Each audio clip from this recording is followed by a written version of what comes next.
So then, like, so you open up your school and like, is your goal just to teach karate, teach fighting? What's your thought? Like what do you want to accomplish? What did you want to accomplish by opening up a martial arts school? Great question. At the time, I don't know. I didn't know exactly. I just knew I needed something else because I was already teaching. Right. I was running a school and doing it. It was just like, I don't know. I needed something more. And, and my buddy Frank's like, yo, why don't we open a school together? I'm like, oh, I don't know. And, come on. Then he found a place. Come on, we can do it. And blah, blah, blah. And, I was definitely, nervous and, apprehensive about doing it. And so I'm like, you know what? My gut was telling me, yeah, do it. Do it. And, we did it. And, we were subletting a small space. It was like the front part of like the back part was like a gas station. The front part was it was an old tire shop. And and we a tire shop in Philly. Yeah, right. What a place to do karate, bro. I was 6 blocks out of Philly. My town is Rockledge, which is like 6 blocks out of Philly. It's a suburb of Philly, a little half-mile by half-mile borough. And we were there for a little bit, and things were going good, and it was good. I think I had like 200 students within a year. Wow. And we outgrew our spot. I'm like, oh, right. And then, then things started tough. My partner got married and had kids, and everything started getting tough. So we worked things out, and, I bought him out, and, he stayed there and kept working. And then, I think I was there 4 years. Mm-hmm. And I'm losing my lease. The mechanic in the back's going out of business, so I'm subleasing from him. And he's like, I go out of business, you're out of luck, So wow. I get in contact with the owner of the property, and I was going to try to rent from him. And he's like, it just didn't work out. And so I ended up moving to the shopping center up the street, bigger in size, almost twice the size. Uh-huh. Was there, it was good, but I was like tucked back, had no roadside visibility. So I was there for like 7 years. That was good.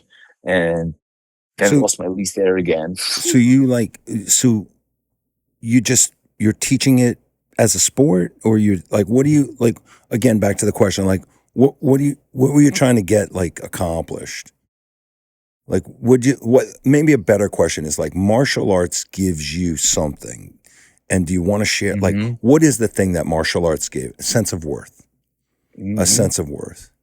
Right. Confidence. And, I just love, I like helping people. I like helping Mm-hmm. people. Mm-hmm. I like teaching. I like the feeling people would get from their training. People come to class, and you'd see people change. Yep. You'd see how the martial arts. I was like, almost like, I hate to be silly, like almost like magic. Like they came in, they trained. It's like, oh wow, yeah, it works. And right, it works. Mm-hmm. Certainly. So also, Dan, just another thought. Yes. Like it's a little bit backtracking. Like why do you stop fighting? Do you stop fighting because you age out, or do you stop fighting because something? You know what? I stopped fighting when I opened the school. Uh-huh. Actually, I had one fight after, but fighting. You know what? I was good. I was strong. I mean, I wouldn't say I was strong. I was strong-minded and strong-hearted, but like I didn't have a knockout punch. Mm-hmm. So I just beat guys on skill. Mm-hmm. And I didn't have a manager, so my trainer would set up my fights. So every fight, I was the opponent. So right. When I turned pro, I had a losing record. I was 1-3. Right. And it's funny, two of the fights, as boxers, I had judges come to me afterwards say, listen, I had you winning the whole fight. I don't know how you lost that. You know, right? Like, What a thing so to on two say. different occasions. Like, you know what, thanks.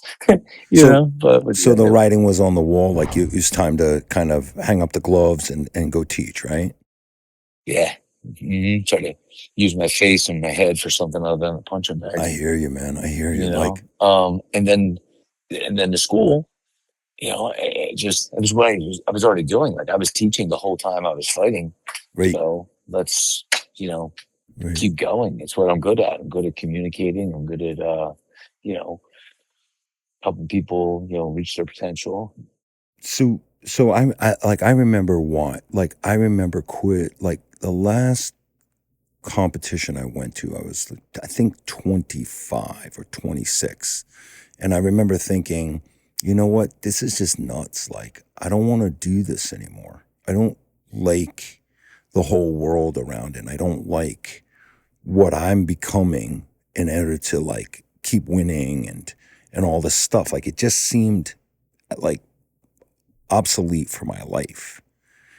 And I was just wondering, like, did you still want to fight and just thought it was best not to, or were you kind of done?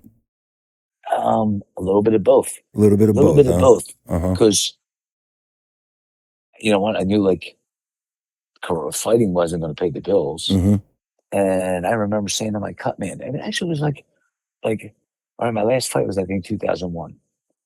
I was sparring with Bernard Hopkins 2005. I remember Oh, saying to my cut uh-huh. man, So like, you're still in the look, gym a lot, 4 years, yeah, oh yeah, I was still going to gym all the time. 4 years after my fighting career, I'm sparring with the best fighter in the world. right? And I said to my cut man, I'm like, why fight again? He said, Uh-huh. why? I'm like, because I can. Look, I mean, Uh-huh. Uh-huh. and he's like, but what if you get hurt? I'm like, I won't. But what if you do? You know what? Like, That's a smart guy. That was good yeah, like advice. Frank was very, he's like, you know what? He's like, you got to remember that's a business too. He's like, you have a business. You know what? Like, use what you learned from fighting Yeah. and apply it Yeah. to your business, Yeah, man. right? Use that, like, you could get hurt. Like, yeah. No. And like that ego is like, nah. I just went 3 rounds with the best in the world, I, like, I was yeah, telling he let me. I was telling Walter before we got on that like a lot of guys don't know when to give up. They like a lot of Hmm. competitive guys, they don't know when to stop, and that's when things go really bad for them. We were talking about Absolutely. Jake Paul and Mike Tyson, and Walter and I were both agreeing like we didn't want to see that for Mike Tyson. Like he he's such a legend, and Of like course. we're somewhat the same age. Like I remember being 16, 17, 18 years old in New York City, and like he was it was otherworldly, his level of stardom, his level of proficiency. Like he was just, everybody talked about him. And to like give this guy a chance to kind of tarnish that in some way. But like it's really hard for competitive guys to give up, to say enough's enough, and then you get a knockout or you get knocked out and it's over. It's lights out. You don't Yeah. recover. You don't recover physically or mentally. So I think No. your cut man was right on. So Oh yeah. so then like I heard him say apply what you learned from fighting to your business. Like what did you get from fighting? What was the thing it gave you? A sense of worth. I heard you say a sense of worth, but like, Hmm. is there something other that you like apply to this day that people could take? Yeah. Mental toughness. Mm-hmm. Right. Like when I like lost my lease the first time, I didn't have a place to go. I'm Right. like, they're like, oh, you gotta be out at the end of the month. I'm like, Bro, that must have been you know what? terrifying. Right? Yeah. It's like, and it was February, so I didn't even get 30 days. And And it was so, cold. yeah, guys were going to be training in the snow. Yeah. And, and I was, fighting to get this lease at the place up the street, and, just not giving up, knowing that, Beautiful. what, and, like, there's no one in there, right? Like when you're in a fight, like you don't get to, hey, tag me in, like, hey, Right. pass the ball to somebody else. It's all Right. you. It's all It's you. all you. Beautiful. Well done. So that, I think that's one of the biggest things I got. Yeah. So Den, well put, by the way. Thank you. We meet somewhere around 2008, 2009, something like that. I think so. Yeah. So you weren't doing jujitsu. You're a jujitsu brown belt now, correct? Correct. Yeah. So you weren't doing jujitsu. We're down at a martial arts event. We meet Correct. and what made you start? What made you start doing jujitsu? So when guys in Philly were doing jujitsu, and at the boxing gym I was working at, so I'm in the ring sparring. I look over, and I see these guys like passing the guard, and they're like all proper, their chest is up, like back straight, and I'm thinking to myself, punch them. Knock these guys out. What are you doing? I'm watching. Yeah, like, what are you doing? And like, just like that total, like, you don't know how much you don't know. Yeah. And, and then met you. We did the seminar and like explained everything. I was like, wow. Like, I didn't like, it wasn't like, uh, I um I was like anti jujitsu. Yep. Like, and you're like, you introduced it in such a way, like, wow, and like, man, learned so much such a short time. It's like, wow. It's like you're just even a drop in the bucket of what you can learn, and I was just like hooked. Uh-huh. So So you think like the thing about jujitsu that hooked you was that it didn't have a ceiling, like it didn't have a glass ceiling, like the amount of knowledge you could attain was infinite. So that intrigued you? Well, that was part of it. That was Uh-huh. part of it. But definitely my first instructor had a lot to do with that. Oh, thanks. You were, it made it fun, exciting, intriguing.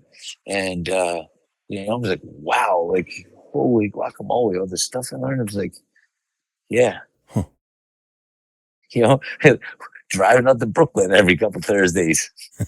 That's right. That's right. Miss those days. Yeah, man. Great times that we trained. Mm-hmm. So like, I got a couple of questions here, but so do you think that because I was a karate guy, that was like there was some familiarity that gave more legitimacy to jujitsu for you?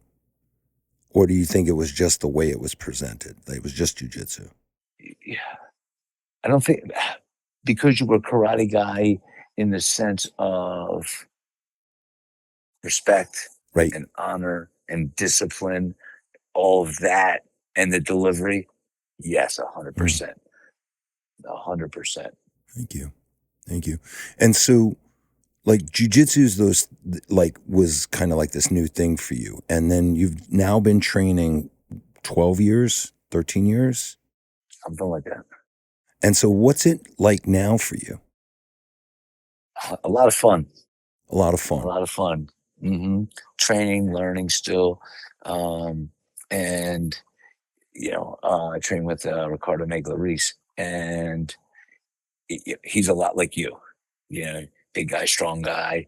And we do sport jujitsu a little bit, but more so jujitsu self-defense, Uh-huh. and and makes it fun. So it's more like, I guess, relates to me easier with the implementing striking and stuff, because when we first started was we did no gi, and we MMA and striking, and so that that makes it a lot of fun. So Yeah. So Dan, like I hear that it's like it's fun, it's exciting, and like and is that the thing that holds you in?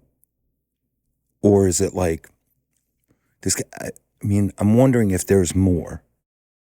For me, it like as I mature through the practice, and I'm gonna February I'll be doing it 30 years. I started jujitsu wow, in congratulations. 1995. Thank you. And so like I think about this, like why still do it? Like, but there's so many benefits that I have. Like there's the social element. Like there's the people in the school that I love training with. There's the physical element. My body moving in different ways, I think keeps me healthier. Then there's this mental element, like learning things, learning new things, or like revisiting things and making little tweaks. I think helps my brain stay more elastic. Like I feel more alive with the practice. And so is there, isn't it more than just fun?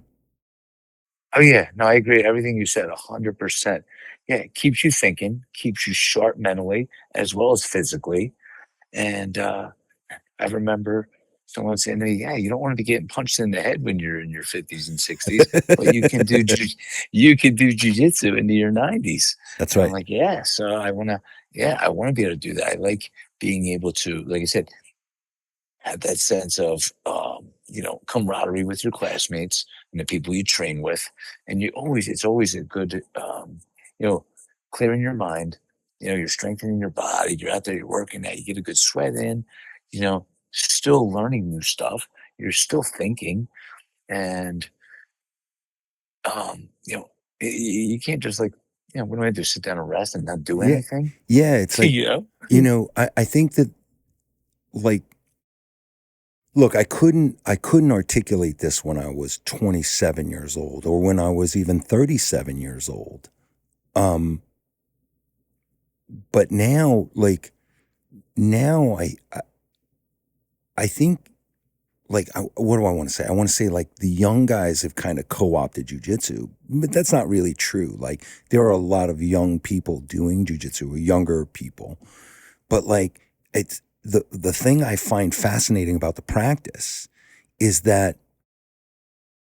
much like karate, like it's a very good addition to our mature years. Like, I just think that, like, more mature people could really benefit from the practice as long as they're not in an insane environment where guys are getting or girls are getting hurt.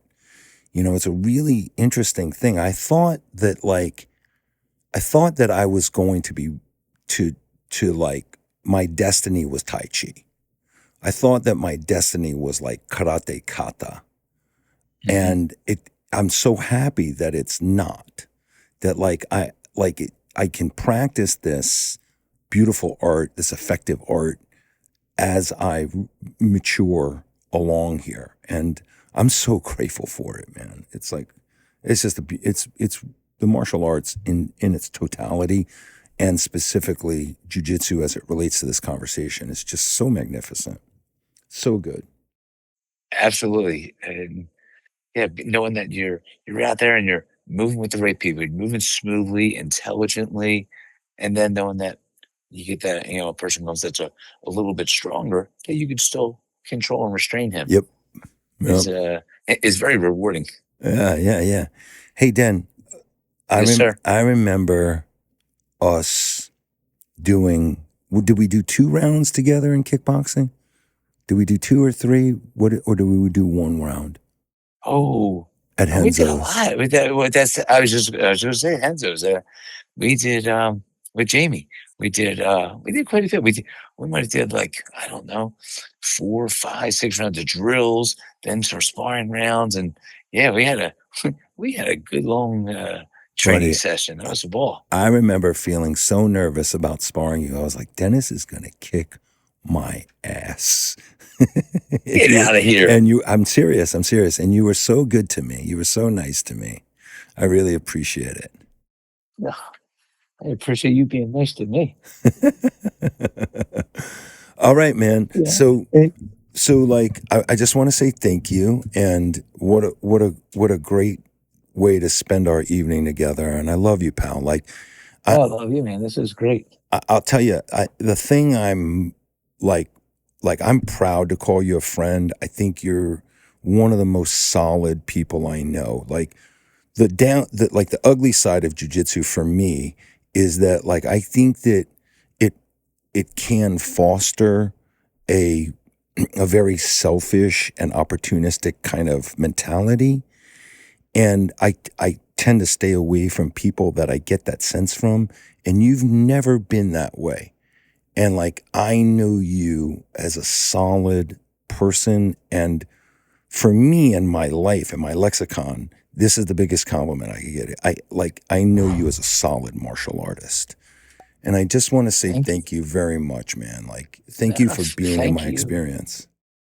Thank you for being, part of my martial arts training, for being a friend.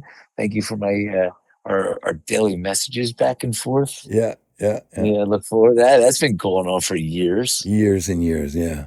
And and just actually, you are a martial arts icon. Let's let you You carry it are. away. Thanks. You are.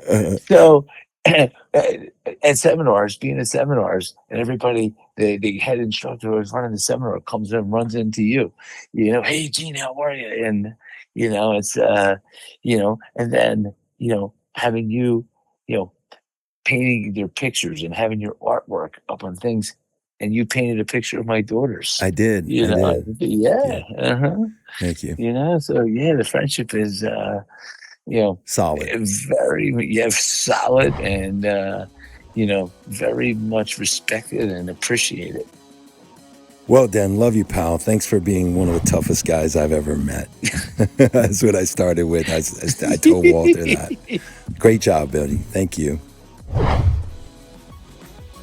Thank you for listening to the Gentle Art Podcast. Please share, rate, and review. And if you have any questions or you'd like to reach out, please contact us at the GentleArtPodcast@gmail.com, or contact us on Facebook, Instagram, and Twitter, or thegentleartpodcast.com.